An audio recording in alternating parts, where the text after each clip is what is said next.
Ladies and gentlemen, welcome to another exciting episode of Mark's Side of the Ring. I am your host, Miguel Minetti, alongside my co-host. Look who's back, Nick Fiorentino with that terrible hat. What's going on, buddy? I feel like it's been a while since you and I have sat in the seats together. It's been at least 2 or 3 weeks, but if you hate my hat, you're certainly going to hate everything behind me. So figured I'd change it up from Pennywise. Oh my God, look at that. You know, that terrible looking face along with that terrible hat on top of it. Couldn't be a worse combination. But yeah, man, it's been a few weeks since you and I have been doing it together. Oh, well, of course you're taking a sip there, so you got to tell the viewers, what are you drinking? We haven't done that in a while. Well, we're in the fall season, so getting ready for Thanksgiving. So I'm having a little apple cider, and I'm putting it with Fireball whiskey, a little apple cinnamon. It's a nice little combo. Oh, well, that's great, Nick. And as always, no one gives a damn about what you're drinking here. They're not here to talk about you, my friend. They're here talking about wrestling. And today we are discussing all things Survivor Series. Unfortunately, we were supposed to be a 3-man booth starting today with our friend Fred, but he did have somewhat of a family emergency. So Fred will be joining us officially starting next week for the 3-man booth. So for today, Cowboy, it's just the original OGs, the two of us here. So I'm ready to talk about Survivor Series. Are you ready to go? I thought when you were going to say the original OGs, you were going to put your hood up. Wasn't that what we discussed? There it is. There you go. The original OGs. So let's jump right on into things, man. The first match I want to talk about, we're going to start here in the order from the bottom that I have is we're going to be doing champion versus champion, United States champion versus Intercontinental champion. So we have Bobby Lashley, who's currently the United States champion, taking on Sami Zayn, the current Intercontinental champion. And before I even ask you your thoughts, Nick, I want to ask you just in general, what are your thoughts on these champions versus champions matches that they've been doing at Survivor Series the last 4 or 5 years now? I would say from a nostalgia standpoint, Survivor Series is probably my favorite pay-per-view. And I remember as a kid going to the video store and renting, the old school Survivor Series, the 4-on-4 and the 5-on-5, and I always enjoyed it. I wish they just kept that going and just continued that. I just think it's so much fun. You can carry on a storyline that most likely would end in December anyway, because once January starts in the Royal Rumble, you're gearing up for WrestleMania and the storylines will change. So I just feel like the champion versus champion, it's either going to be a squash match, not a squash, more or less like a double DQ, some kind of DQ, like a schmoz finish, or one champion is going to look kind of weak, and that's where I don't like it. I'm not a huge fan of the champion versus champion. It doesn't further any storyline. We'll see what happens with this pay-per-view. Some of the matches are pretty interesting, I'll say. But, I'll give my predictions and I'll give my feedback on the matches as we go line by line. But if I was Vincent Kennedy McMahon, we'd be doing 5-on-5s. Well, thank God Vincent Kennedy McMahon. So, but specifically around the champion versus champions match, I want to kind of dive into the first one I just mentioned. And, I always thought it was kind of weird when you do a heel versus heel, right? And Sami Zayn is clearly defined as a heel. Bobby Lashley is kind of a tweener, I'd say, right? Sometimes a face, sometimes a heel. I feel like they've been more of a heel group lately, although they've been taking on Retribution. So I kind of don't know what to make of Bobby Lashley's character. Obviously he is the United States champion, so WWE's pushing him. But I always felt the heel versus heel matches, especially when it's no storyline driven at all, like this match in particular, it doesn't really get anyone excited for it, right? And that's kind of more evident as we get to the when we talk about the main event with Roman versus now Drew McIntyre. But I'd say this is probably one of the matches I'm looking forward to the least, and if for no other reason because of the fact that it's usually pretty clunky when it's a heel versus heel. But I'll let you give your thoughts on this match specifically, and why don't you go with who you think is going to win after you give your thoughts? It's funny you mentioned the heel versus heel. I was trying to think while you were talking. The last heel versus heel, I could be wrong, but I remember Brock Lesnar against Daniel Bryan, right? And they were both heels. Yeah. Which actually was a very good match. Yeah. Brock is kind of in that like neutral, like he doesn't really do heelish things. He's just a monster who doesn't give a shit about anybody, and that makes him a heel. But I understand your point about these guys, both with heelish tendencies, and yeah, with the retribution thing. And hopefully, we don't spend too much time on them today because they are just god awful. We'll save that for another show probably. But I don't have a lot of thoughts on this match. I agree. I don't really care about this match. It does nothing for me. It's the quote unquote bathroom break match, in my opinion, and I think that's more or less a testament to the other matches on the card. I think are just better for a lot of different reasons. This match, I don't have a lot for. I put, and I hate to foreshadow for my picks, but the only bullet point I put for this match was that Raw needs a win based on the picks that I had been making. So I picked Bobby Lashley. So, with Sami Zayn, I am a fan of Sami Zayn. Yeah. I think he plays that chicken shit heel pretty well. And Bobby Lashley's the bigger guy. Sami Zayn's kind of in that bark but no bite, so to speak. Give me Bobby Lashley for the win. Okay, I'm actually going with Sami Zayn, and I had it written down. So not to just be combative against you, but the only reason I'm going with Sami Zayn is because I feel like his character is being pushed a little bit higher than Bobby Lashley's. Lashley being part of the Hurt Business, and he's certainly a focal point of the group, but I feel like MVP is the real MVP, no pun intended, of that group, right? I mean, doesn't that tell you everything you need to know about that group? That in 2020, MVP, the guy whose his biggest storyline was losing every single week. That's the MVP of the Hurt Business. Please just end this gimmick. I like MVP. I know you've never been a fan of his, but the whole Hurt Business is actually more of a nostalgia group besides Cedric Alexander. Think about it, right? Shelton's been around for quite some time. Lashley's been around for almost the same amount of time. And then obviously MVP's been around for, going on 15 years on and off too. But yeah, I'm going with Sami Zayn based on the fact that I think he's getting a better push right now. He's been a pretty strong Intercontinental Champion. I thoroughly enjoyed the whole segment he did with AJ Styles and Jeff Hardy, where all three of them were fighting for the Intercontinental Championship. I remember that match they had at Clash of Champions. That ladder match was fantastic.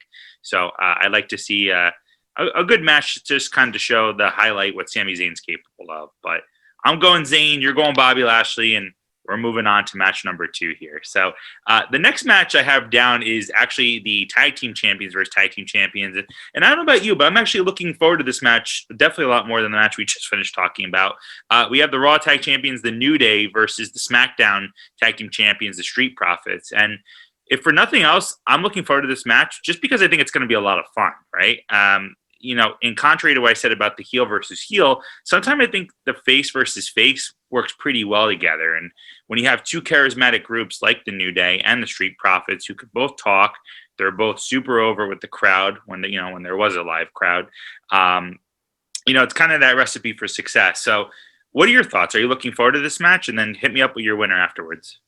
Yeah, I mean, I put for my bullet points for this match that could be the most exciting match on the card. So I agree with you there. I thought the build for the match has kind of been iffy. It kind of started with the two groups kind of swapping belts because they were drafted to opposite brands. And I thought that was kind of a weird thing to do. I do think that the impressions that Kofi and them have been doing about the Street Profits have been pretty funny. Entertaining match, I think probably will be the most entertaining match of the night. I'm going to take the Street Profits just on the simple fact that the New Day gains nothing or loses nothing, I should say, on a loss. I mean, they've won the title multiple times. Kofi Kingston was a former champ. I just don't think that them losing is the end of the world, whereas the Street Profits losing, yeah, they're still the champs, but they need it more. And if you've been following these prediction shows, I always kind of edge towards the people that need it more. So give me the Street Profits and a win. See, if this was a show where I was making a prediction on who I feel should win, I would agree with you and go with the Street Profits because they definitely do need the titles more, or the W more than the New Day does. But based on the fact that Kofi Kingston is a former world champion, I think Vince just loves the New Day, right? That's why Oh yeah. they've been able to sustain themselves for 6 years, 6+ years at this point now. I'm going with the New Day because if I'm thinking like Vince, I know he's obsessed with them. I think he likes the Street Profits a lot too. He's been pretty good to them as far as making sure they're protected and not just losing all the time. But yeah, this match should be fun. It should definitely be high flying. I'm excited to see what the four of those guys can do in the ring. I don't believe they've ever touched in a 2-on-2 match before. I don't think any combination of the New Day has fought the Street Profits before. So, you have two vibrant, young African-American groups. It's going to be a lot of fun. I wouldn't be surprised if they cut a promo beforehand, kind of hear the New Day talk, to hear Street Profits talk. I think the crowd's really behind both of them. So I certainly wouldn't be surprised if either of those groups won, but I'm going with New Day only because I think New Day, thinking like Vince, he certainly is behind Kofi there. So it should be a good match there. I wanted to ask you, because you did say something before that kind of made me think, and I meant to ask you probably back when the draft happened. Do you think it diminished the tag titles, the fact that they kind of just were like, oh, we're on each other's show. Here, you take mine and I'll take yours. Did you think that was kind of like diminishing of the titles? No, I just think they tried something different. And to me, it didn't hit the way I think they thought it would hit. I don't think it diminished it. I mean, they're both champions. They both, the better they are, the more distinguished the title is going to be. So I think that, with both of them, both groups being very talented and have put together some great matches against other opponents throughout the entire year, I don't think it diminishes the titles. I just, it was an idea, and, sometimes ideas work and sometimes ideas don't. And this one, to me, didn't. So. Okay. All right. Interesting take. So, yeah, that'll be a fun match to watch. You said it's the most anticipated match in your mind of the night? I don't know about that. I said it could be the most exciting match. Oh, exciting match. I thought you said it's the most anticipated match. I'm like, I don't know if I agree with that, but. Not anticipated, no. I think the championship match is not to bury the lead, but. Yeah, absolutely. I agree with you. We're going to move on now to the Raw Women's Champion, which is Women's Champion versus Women's Champion. We got the Raw Women's Champion, Asuka, versus Smackdown Women's Champion, Sasha Banks. And Nick knows how I feel about Sasha. Definitely my favorite female superstar probably of all time at this point. So that's terrible. He's not going to be surprised in who I picked to win this match. But what are your thoughts on them fighting each other in the sense that Asuka and Sasha were both on the same show until recently, and they actually had a pretty meaningful feud over the past summer. They kind of helped carry the Performance Center era. Do you think we've seen this match one too many times, or is it kind of a testament to the two workers where it's always exciting when they face each other? Well, it's not my decision on whether we've seen it too many times. I will say we've seen it a lot over the last couple of months. I put that as bullet point number one. I also put that due to WWE's back and forth booking, Sasha did lose to Asuka, at SummerSlam. So to me, I think Sasha's going to get the win here. I think she needs it more than Asuka just because of how many times that, Sasha's lost already to Asuka, especially by tap out, whatever the case may be. It's just, to me, it goes to Sasha Banks. It's one of those things where when it comes to like the big four women or the big five women, I mean, anytime they're having a match, it's entertaining to me. Is it a match that I'm like, I'm certainly not looking at it as, oh, I can't wait to see this match. I mean, we've seen it ad nauseum, but it's certainly not a match that I look at on this card of 6 matches and say, well, I'm not tuning in for this pay-per-view because of this match. Right? And, it's entertaining. It's not Randy Orton, Drew McIntyre for the 18th time, so. Would you rather see Orton McIntyre for the 19th time or this match? I think if it was Orton McIntyre, I don't think I could sit through another one of their matches. And it's not that their matches are bad. It's just, I mean, how many times are you going to do the same fucking thing? Randy Orton, if Randy Orton by off chance is listening to this podcast here, we'll get you Nick's address later on in the show so you can show up at his house and give him a piece of your mind. Randy Orton gave me a piece of his mind one time. I'll never forget it. And yeah, tell that story. That story's funny. All right, I'll tell the story really quick. So my buddy and I were in New Orleans for WrestleMania 30. It was the 30th anniversary. What was it? 2014. It was the first time they went to New Orleans, and we had a lot of fun. We had probably a little too much fun. We're walking around Bourbon Street probably at 2 or 3 in the morning, and it's packed. There's a million people still walking around. At one point, my buddy and I are walking down the street, and we see like a sea of people running over to this big figure. We're like, what the hell is this? From like afar, we're like looking. As he starts to like inch closer to us, I see it's Randy Orton with his now wife. It was his girlfriend, I guess, at the time, Kim. They're just holding hands, definitely a little bit intoxicated walking down the street. So my buddy has the fortitude to say, oh my God, I gotta get a picture with them, and like hits me. He's like, let's go meet him. Let's go meet him. So we start running after him. He goes, take a picture of me and Orton. So like people are like trying to touch Orton, and he's like, he gets away from the crowd. My buddy connects with him, meets up with him, intersects him, and says, hey Randy, can I get a picture? And hits him on the shoulder. Randy looks at him, he's like, all right, yeah, real quick, but don't touch me. I don't like to be touched. And my buddy's like, okay. So I come running up and I take the picture, right? And my buddy goes, hey man, thanks so much for the picture. And he goes, I just told you. He starts to get angry now. His face turned a little red. He goes, I just told you I don't like to be touched. Now, I didn't hear any of this. And this is the best part is I was so excited after I took the picture.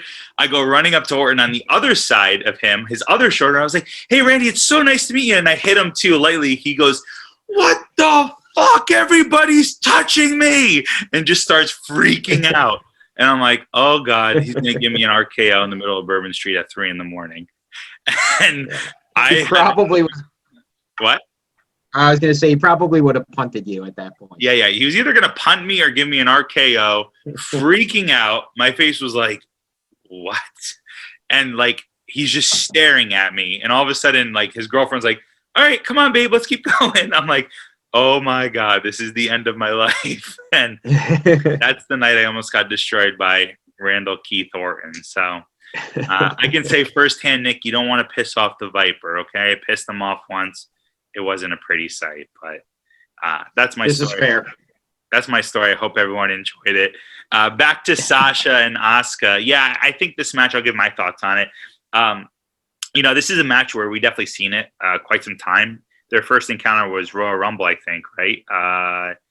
Was it Royal Rumble 2020? Yeah, they fought each other, I believe, at the Royal Rumble. And yeah, I think so. Yeah, and they had a really fantastic match, and they always do. They've always had really good matches. Like I mentioned earlier, they kind of carried the Performance Center era when it was Bayley, Sasha, and Asuka, and Kairi Sane. The four of them were always doing battle. But yeah, I think even though we've seen it one too many times, I think this is one of those matches where, and I'm not just saying this because I'm biased towards Sasha, because I really enjoy Asuka's performance too. I think they're just such great fighters. The women's division is obviously leaps and bounds what it was 5-6 years ago. So, with that being said, I think it's nice to see that match a couple of times. I mean, yeah, maybe we've seen it once too many times, but it's certainly not a match where I'm like, oh my God, I can't believe we're seeing it yet again, right? And, right.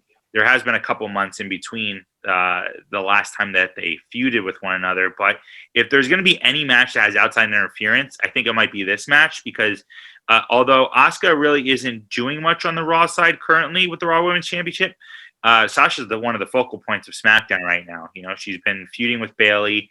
Carmella recently just interfered after Sasha retained against Bayley. So it looks like Sasha and Carmella are going to be starting a program with one another. I wouldn't be surprised if there was outside interference either from Carmella or Bayley. So I'm going to give Sasha the win, but I'm going to go with win by DQ on this one. Did you give your pick? Did you say Sasha? Yeah, I said Sasha. I think she needs the win back with WWE's back and forth booking. So okay, all right. Well, yeah, that'll be a good match to see. I'm definitely looking forward to it. So now I want to move on to the traditional 5-on-5 women's match. But before I do, Nick, and I'm going to ask you this, and kind of going to put you on the spot here for this. I know Survivor Series, you've said it before to me, I think off air, that it's your favorite pay-per-view. Hit me with your best Survivor Series match of all time. Traditional Survivor Series match. I know I'm putting you on the spot, so I'll give you a second to think if you need to. The best Survivor Series match, I'll give you this. I'll give you my favorite Survivor Series pay-per-view, and it's definitely the one with Hulk Hogan teaming with Jake Roberts and Demolition. against who's the guy that played Debo from Friday? He was Yeah. Zeus. That's his name. So the one with Zeus and those guys, and I believe the reason why I like it is besides that match, I believe that's the one with the Heenan family versus the Warriors, the Ultimate Warriors, and it ends with Bobby Heenan in that stupid Andre the Giant singlet, and he's kind of like looking where his team went in the Ultimate Warriors behind him, and just knowing what we know now about how much Bobby Heenan hated the Ultimate Warrior, those bumps are just so much funnier to me. He probably was just so annoyed he had to take them from the Warrior, and I'm sure the Warrior was giving him plenty of plenty of of a beating. So that probably is my favorite Survivor Series pay-per-view of all time. Okay, and you'd say that 5-on-5 or that 4-on-4 was your favorite out of all of them? It's hard. I mean, it's a combination for why I love that pay-per-view so much. But the Ultimate Warrior as a kid was by far my favorite. So anytime he kind of shined, I was a fan of that. Yeah, and in the late '90s, they kind of abolished the traditional 5-on-5 for a few years. I remember, but the one that stands out to me, and I think it may have been the first year they brought it back after a few-year hiatus, was Team WWF versus Team WCW at 2001 Survivor Series. I know you remember that one, right? Where the stakes were high. If Vince lost, Stephanie and Shane were going to control all of WWF and WCW. They were going to merge the two together. But that one's my favorite, when Stone Cold turns on the Alliance at the end and joins Team WWF to get the victory. That was my favorite one. Yeah. There's been some good moments though in Survivor Series traditional match history. Oh, how about from a just while we're on the subject now, one of my favorite Survivor Series pay-per-views that is after the 5-on-5 era was definitely the one at Madison Square Garden, where I think every single title changed hands, and it culminated in Shawn Michaels coming back to super kick the head off of your boyfriend in the first ever elimination chamber match. And that is actually a super entertaining. I mean, I know we rip Triple H a lot, but he took a frog splash from RVD, where if you're watching in slow motion, RVD's knee lands on Triple H's throat pretty early in the match. I mean, I think RVD was the first one eliminated, so that it was pretty early in the match, and Triple H wrestled the rest of the match with what had to have been some sort of like crushed throat. I mean, it was bad. And I remember like the afterwards, because that was during the era where they're splitting each other open and they're getting color too. He just got annihilated in that. But that was a lot of fun, that pay-per-view. That was also Scott Steiner's debut. Yeah. So Survivor Series always holds a special place in my heart. I mean, it's one of my favorite pay-per-views. So many big Survivor Series moments, and just to kind of top it off for that first ever Elimination Chamber match, that call by JR when the fans are losing their minds when he wins, I was pissed. I remember, and in 2002, I was, I don't know, 13, 14 years old, right? Maybe 14 years old, right? And I'm fucking furious when Triple H gets sweet chinned music and Shawn Michaels becomes champion, but JR loses his mind. And this is back when JR was like at another level, right? I mean, he's a lot more subtle today for those of you that watch AEW. He's still fantastic. But, I mean, he's like, Shawn Michaels has done it! And Madison Square Garden is literally almost blowing the roof off because people are losing their minds to watch Shawn Michaels capture the WWE Championship for the first time in 5 years. Not the Universal, the World Heavyweight Championship. His first reign with the World Heavyweight. But yeah, he was the champ, and at the time, Raw was the show. So I know he wasn't the WWE champion, but he had the belt. Also, the pay-per-view where Brock Lesnar lost for the first time. Paul Heyman turned on him. That's right, to the Big Show. I remember that. Yep. Yeah. Some good big Survivor Series moments, man. And we can't forget even more recent history. I mean, Survivor Series has produced some big-ass moments, but in more recent history, how about when Sting debuted at 2000? Yeah. Survivor Series. That was huge, right? And he had that stare down with Triple H, and the crowd is chanting, "This is awesome," for like 4 straight minutes while they're just staring a hole through each other. Yeah, there were rumors. There were rumors that he was coming, and nobody believed it. It was one of those things where it was kind of like you'll believe it when you see it. There were so many opportunities for him to jump ship to WWE, and he never did. But I remember watching that pay-per-view at my girlfriend, now wife, her house, and when he came out, I was just like, and she was like, "Look at your face," because she was just couldn't believe I was so shocked that he came out. But yeah, it was a shocking moment for sure. Dude, there's an actual video of recapping that. That's I got to find it. Our friend Jerry has it, and we're just all like going crazy because like the first minute you heard the like Kaka! I'm like, no way. And then like Sting walks out and the place is just again going insane. It's just one of those moments where you like get goosebumps when you think about it. I'm such a mark. I watch that moment all the time actually, just because it was just such a cool moment. So well, we both are. It's the name of the show.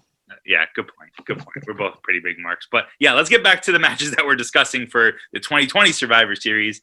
And we're going to move on to the traditional women's 5-on-5 match. So I know there were some changes. So I'm going to hold myself truth here. And I'm going to make sure that I get all the names right because I know they just recently changed some of the women in the match. So on the Raw side, we now have Nia Jax and Shayna Baszler, which are the women's tag team champions, along with Lacey Evans, Peyton Royce, and Lana. And I believe on the SmackDown side, we have Liv Morgan, Bianca Belair, Ruby Riott, and then there's 2 women still to be named. Did I get that right? I think you're accurate. Okay, so we have 2 women still to be named, and truth be told, we're doing this podcast. It's Thursday night. It's the night before SmackDown, so I'm sure tomorrow night on SmackDown they'll review the 2 names. But obviously, since we can't predict the future, we're just going to go with the 3 women on the SmackDown side that were announced. The match to me, I'll go first. This match to me is definitely probably the biggest toss-up out of the whole pay-per-view. It could go either way. There's no rhyme or reason why either of these sides can't win.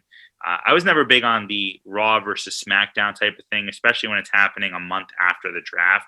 I mean, half the women and half these men were just on the opposite show. And now all of a sudden they're supposed to show like brand supremacy, right? And be loyal to the brand that they're currently on. In real life, they don't give a shit. Nobody cares about the brand supremacy. The only thing that's saving it is that, especially on the men's match, there's some really big talent. We'll talk about that in a few. But for the women's match, I mean, it'll be entertaining. I'm a big Peyton Royce fan. Nick knows that about me too. So I'm going to go with the Raw team, Raw ladies, just because Peyton Royce just got added on Monday, and I was pretty excited about that. Who do you got? I think you said it best. It's one of those things where there's no brand supremacy. Nobody cares. I mean, you've recited the match, and I don't necessarily know if you rattled off the names again, if I could tell you who's on Raw and who's on SmackDown. And I think that's kind of indicative of where they're at when they do these drafts. Like you said, they were just on one show, now they're on another. I don't think the fans care. We're 2 fans, and we're both saying we don't. I don't think a majority of the fans care about the brand supremacy. So a bad idea. I mentioned it a couple pay-per-views ago or a couple shows ago where I wasn't a fan. Looks like they're not tailoring their pay-per-views to my desires. So give me the whatever team Lana is on. I think that they've been murdering Lana. She's on Raw. So I think that they've been murdering Lana time after time, and I would like to think it's not because of the recent comments that Rusev made on Jericho's podcast about just kind of shitting on, WWE and Vince McMahon and, the whole system and everything like that. So I'm hoping they're doing it for the right reasons. And I think a cool reason would be if Lana was the sole survivor to Monday Night Raw. I will mention one rumor because it is just a rumor and nothing was ever factually stated, but they're looking for 2 girls on SmackDown. It does look like there's rumors that the Bella Twins want to come and have a match. We're getting closer to WrestleMania season. You need 2. why not bring in the Bella Twins to fill out SmackDown's team? Now tomorrow they can announce 2 people, and it could just be 2 regular wrestlers, and but give me the Bella Twins as a dark horse, but give me Lana as a sole survivor for Team Raw. I like those predictions, man. And I didn't even think about the Bella Twins, but man, that would add some star power, right? I mean, yeah, I know people are 50-50 on the Bellas, right? You have a lot of fans that like them and a lot of that don't, but you can't deny they're, for better or for worse, they're the John Cenas of the women's division. If you ask any girl that knows anything about wrestling, right, or doesn't know anything about wrestling, I should say, you ask them to name 2 wrestlers, they're going to say the twins, the Bella Twins, right? I mean, maybe I'm wrong on that. Do you agree? If I need you to elaborate on them being the John Cena of the women's division. If the most recognizable women probably in wrestling history. If that's the only reason that you're calling them the John Cena, then yes, I would agree. For any other reason at all, I would vehemently disagree with that statement. They are not the John Cena of anything outside of being identifiable due to their reality TV show that I know you and your wife watch all the time. Yeah, I'm talking popularity, silly. Okay, your popularity, yes, they're the John Cenas, but you could have said any wrestler. You picked John Cena. Well, he's probably the most popular wrestler of the last 20 years, right? So I don't think I was going on a limb here. Of the last 20 years? The most recognizable wrestler in the last 20, 25 years. We need to keep this to just Survivor Series. So I don't want this to be a 2-hour show, but I don't know if John Cena's the most recognizable. I think he is now because he's kind of gone in that Michael Strahan role of like the movies and the TV shows and stuff. But that's what I'm talking about. Okay, but 10 years ago, I think if you said, who's this guy? I don't think anybody would really know it's John Cena. But if you showed a picture of The Rock or you showed a picture of The Undertaker, well, yeah, everybody knows who The Undertaker is. No, Cena's popularity, dude, has been 13 years at least in the making at this point. I mean, right. I'd say since 2007, people have known him worldwide. Since he made his first movie, The Marine, people were talking about him in Hollywood. Yeah, because that's what everybody clamored to go and see, The Marine. Not the best movie, but just the fact that people knew who he was. I mean, listen, this is a topic for another day. We could probably we can talk about this. Let's bring it back. Let's bring it back to the 5-on-5 women's match. I think we can both agree. Neither of us care. It's no disrespect to the ladies. If the Bellas were added, though, honestly, that would be pretty cool.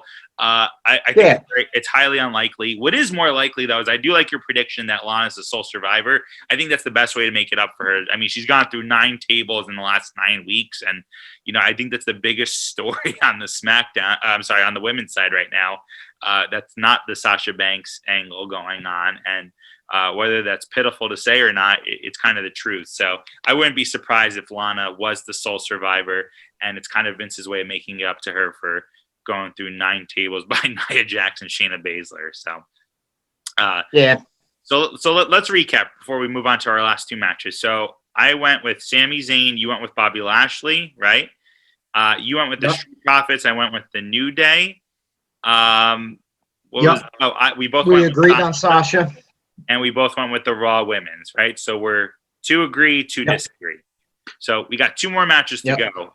The next match on here I have is the men's 5-on-5 traditional Survivor Series match. And unlike the women's, even though I could honestly think we both agree could care less about the brand supremacy, I think this match is going to be a lot of fun, right? And it's not just because I think it's the men, but I know there's a lot of star power and there's a lot of side stories, in my opinion, going on with this match, especially on the SmackDown side with and we'll kind of let me just say the competitors real quick. So on the Raw side, we have AJ Styles, we have Matt Riddle, we have Sheamus, we have Braun Strowman, and who am I missing? Help me out here. Who am I missing? What'd I say? And Keith Lee. Okay. So we have that on the Raw side. On the SmackDown side, we have Jey Uso, we have Kevin Owens, we have Baron Corbin, Seth Rollins, and one more to be named, which will definitely happen tomorrow night on SmackDown. So I'll let you kick this one off. Who do you got? Are you excited for this match? Give me your thoughts. Well, I think it starts with, Matt Riddle is really the John Cena of the Raw team. I Right, thought that would make you laugh.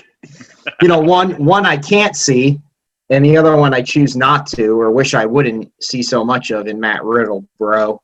Give me Team Raw. I like Team Raw's chances. I like the idea of AJ Styles, who kind of appointed himself the unofficial captain of the team, getting the win, and being one of the sole survivors, at least getting the final pin.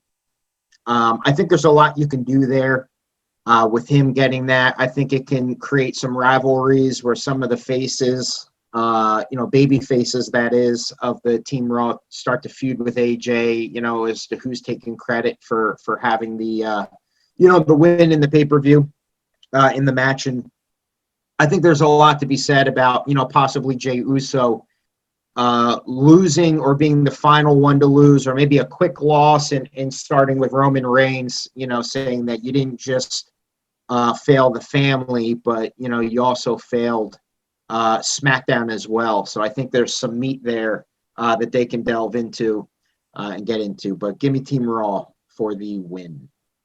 I'm going the opposite, dude. I think Raw is going to implode, right? And we've been seeing shades of that. They've been doing some foreshadowing over the last couple of weeks where they can't kind of coexist with one another.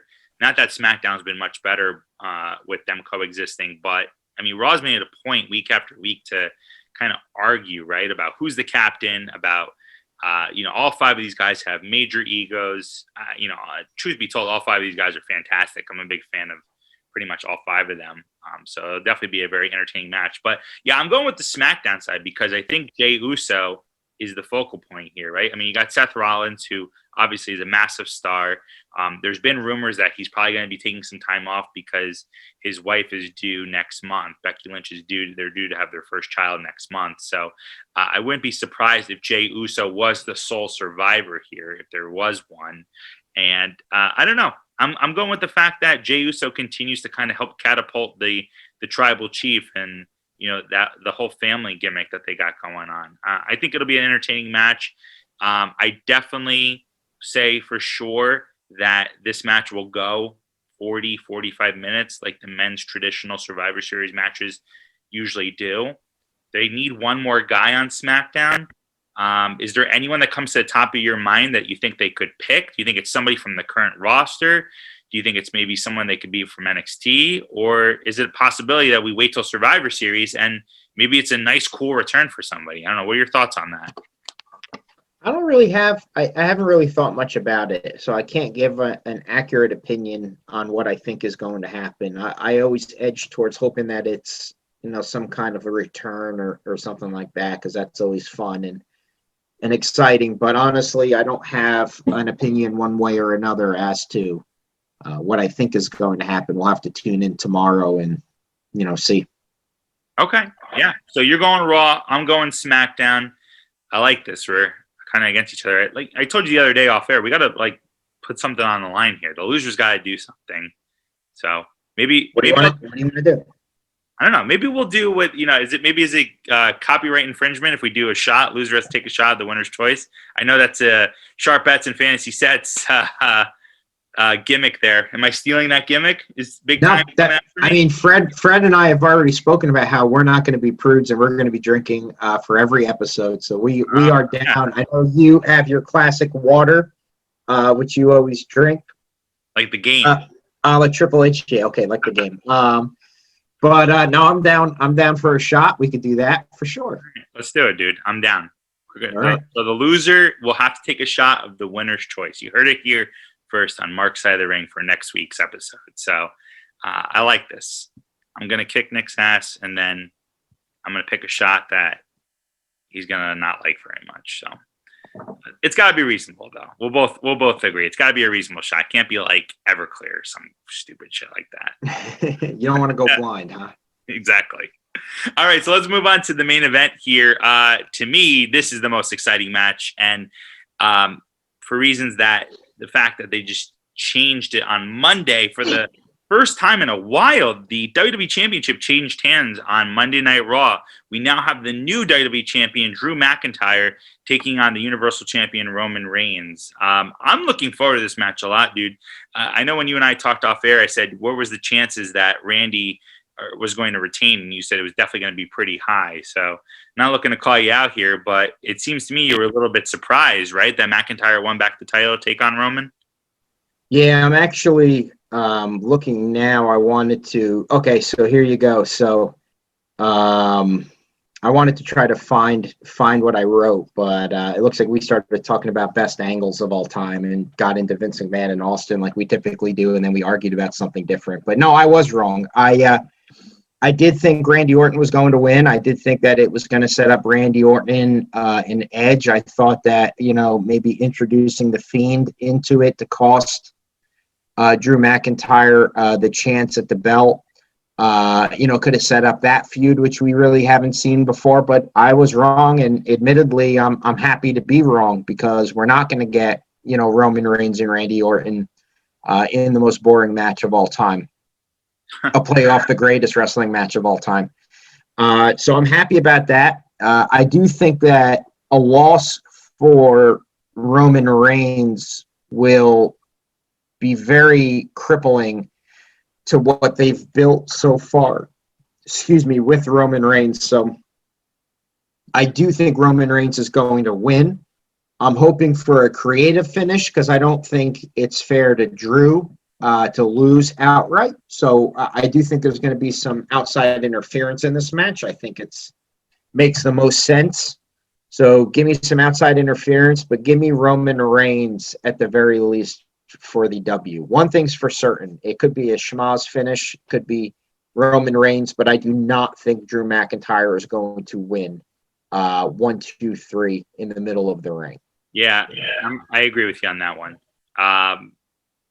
As much as they've pushed Drew and as much as they've hyped up this match in a quick amount of time, from Friday Night on SmackDown to Drew's comments this past Monday on Raw to what I'm sure they're going to have a stare down or something tomorrow night on SmackDown, I could tell you that in my mind, this match has gone from 0 to 100 very quickly. I was always excited for the possibility of this match, but after seeing them two have that stare down and that beatdown session last week on SmackDown, I could tell you that the stock has been raised for this match, this one-on-one match, champion versus champion. But as much as I like the fact they're pushing Drew and they're taking good care of him, I mean, Roman's the number one wrestler in wrestling right now, right? I think there's no argument there.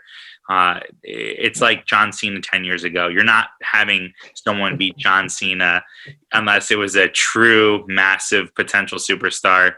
I think the same as with Roman. I think Roman's now has the John Cena protection where he's not losing unless it's to a big time name. And I could be wrong on that, because WWE likes to do the even Stevens booking more so today than they did even a decade ago. But if there's one guy they're protecting tooth and nail, it's Roman Reigns. I think Roman's definitely going to win this match for sure. We've seen this. We've seen this Roman protecting Roman. Roman's got to look strong. I mean, CM Punk, his Colt Cabana podcast that they did around Thanksgiving. I think it actually dropped Thanksgiving at the year that it happened. I guess it would have been around the New Orleans time, so 2014 or 13, but that broke the internet. But he was talking about how, you got to make Roman strong. You got to make Roman strong. So that's nothing new. I think, to your point, and it's funny we keep mentioning John Cena, but I think Roman is already getting the John Cena treatment from the fans. I mean, not to be morbid or anything like that, but if it wasn't for the fact that Roman had to step away because he had cancer, I don't think anybody would be cheering for him. He would continuously getting booed. I think all of those people that boo him now, or I should say booed him then, cheer him now. I think, you and I are both in agreement that he's the best thing in wrestling right now. Super entertaining. The tribal chief thing is awesome. I think we all think it's going to lead to him and The Rock, which will be epic. But I just think it's a non-negotiable that he loses in the middle of the ring. It's just not going to happen. I don't know if I said it to you or if it was to Fred or maybe one of my other friends, but did you know? Because obviously you watched it, but do you remember that only not even 2 years ago, Roman and Drew fought each other at WrestleMania here in Jersey at WrestleMania 35. Do you remember that they fought each other one-on-one? Yeah, I wouldn't have remembered it unless you said it, but now that you mentioned it, yeah, they were on the because that was Roman's first match back. Now that you're saying it, it was on the undercard, like deep on the undercard, not for the title, not for really anything. And yeah, I do remember. I would not have remembered if you didn't say something.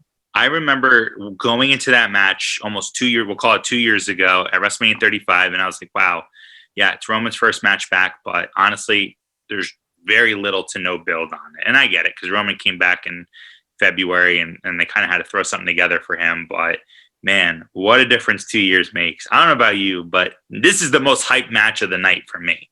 Right, I think this is a massive showdown between two superstars, and it just goes to show you how much good booking can change a wrestler's kind of trajectory, right? Change their path there. Because 2 years ago, I would have said, I could care less. I don't give a shit about these two fighting one another. I think on Sunday it's going to be a massive showdown, and I'm looking very much forward to seeing this match. Whereas 2 years ago, I could care less about that. So I'm excited to see that. It's going to be a great show, but we would absolutely be remiss if we didn't talk about the biggest moment of the night, right? And we're going to end with this, and that's obviously. Hold on, before you say it, can I give a hint that it will be the John Cena of moments? Why is that? Explain. You're just trying just making fun of you for saying John Cena. Yeah, wow. It sounds like you have some great humor. A typical Eagles fan over there, but. Yes, The biggest moment of the night is obviously the Undertaker's 30th anniversary. Dude, did you know it's the 30th anniversary to the day that he debuted? Yeah. Yeah, only because they mentioned it. Yeah, dude, November 22nd, 1990 was the day he debuted, and November 22nd, 2020 will be his 30th year in a WWE ring, which I think is just bonkers. It's fucking awesome to be able to say that. What are your expectations for this? Do you expect some big returns here, or do you think they just do more? I don't know. Does he get the Ric Flair treatment? Give me your thoughts on what you think they're going to do. My expectations are the $1 Million Man's theme music hits, and he comes out, and he says, "Led to the ring by his manager, Brother Love," and out comes Brother Love in the Undertaker in the old school attire. Now, I don't know. I've seen some of the rumors on the names of people that they could possibly be bringing in. And it intrigues me a lot. Some of the names, I'm not going to spoil it for anybody because I think it will be a cool moment for people who don't know. But some people we haven't seen in forever. And some people who, we've seen a lot, and they always bring a smile to your face when you see them, but they've had multiple gimmicks over the years. They haven't always been riding the Ho train. So we'll see, who pops in. And who doesn't, but I am intrigued. These kind of things I think are enjoyable. I'll be the first person to say, and if you're listening to this, Fred, earmuffs, that seeing the Undertaker doesn't necessarily excite me anymore.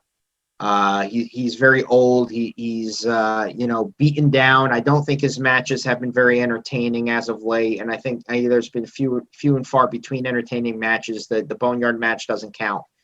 But I think the storybook ending should come truly to an end. I don't think they should build it to a WrestleMania match. I mean, spitballing, because this has not been rumored, it would be terrible if like Sting came out and set up a match between him and Undertaker. I'm really praying to God that doesn't happen. I'm going to cut you off on, and I don't normally do this, but only because Art called me today. Our friend Art, who's a fan of the show and listens in, said, "Miguel, I need Sting to face the Undertaker eye to eye in the middle of that ring." I could see it, man. I'm right there with I'm right there with him. I mean, I could see it. I could see him doing it. I'm hoping not. I just, to me, and maybe I'm in the minority, and if I am, I get it. I love the Undertaker. I have a statue of him upstairs on my dresser, but missing a couple fingers because my wife broke it. But she's in the other room laughing. I think I'm a huge Undertaker fan. I mean, anybody who's 35, years old like I am would have to be. I mean, you grew up with them.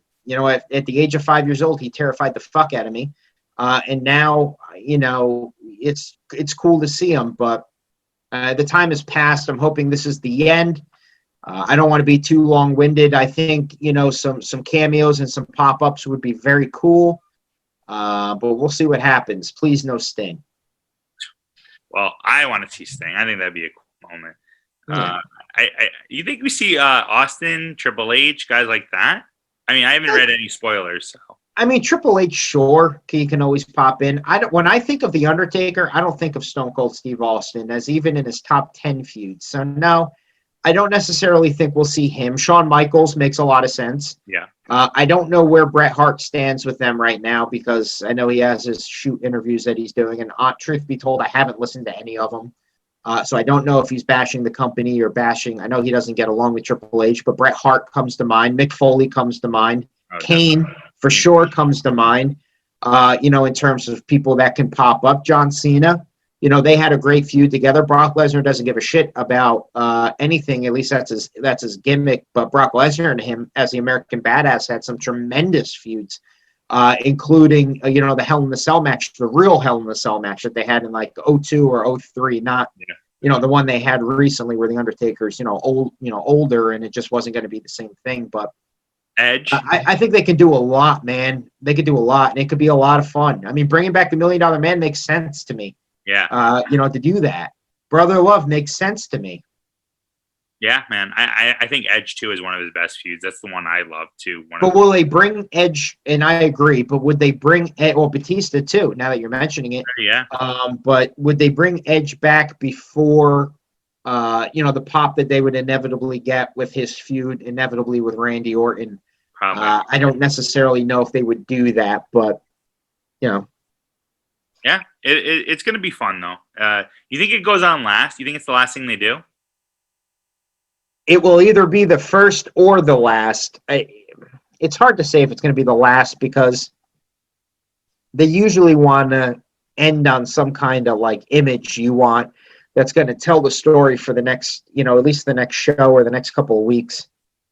That to me is Roman standing tall, but we'll see what they end up doing. But no, I don't think it's going to go on last. I would rather it go on first, get it out of the way. It'll be fun. You want to give it the time that it deserves, honestly. And I know they're on the network and they can really go as long as they want, but they really haven't been running long pay-per-views. Even in the, the Thunderdome era, the pay-per-views haven't been super long. We'll see, but I would rather it go on first. All interesting thoughts. Very interesting thoughts. Well, nevertheless, it's going to be a great show. I'm very much looking forward to it. I know you are too. I'm sure you and I will be texting a lot during it like we normally do. But that wraps up this week's episode. Like I mentioned, as long as everything goes well with Fred, we will officially have the 3-man booth starting next week. So I look forward to jumping into a lot of different topics. As always, we appreciate you guys tuning in. Of course, you can certainly find us on the True Exact Radio platforms. Make sure you give us a follow on Instagram. Make sure you can watch our show on the podcast app, on iTunes, Spotify, and of course YouTube, the True Exact Radio YouTube channel as well too. I'm Miguel Minetti, Nick Fiorentino, my terrible co-host with the Eagles hat. This has been a lot of fun, and we'll see you next week, guys. So thanks so much. Later.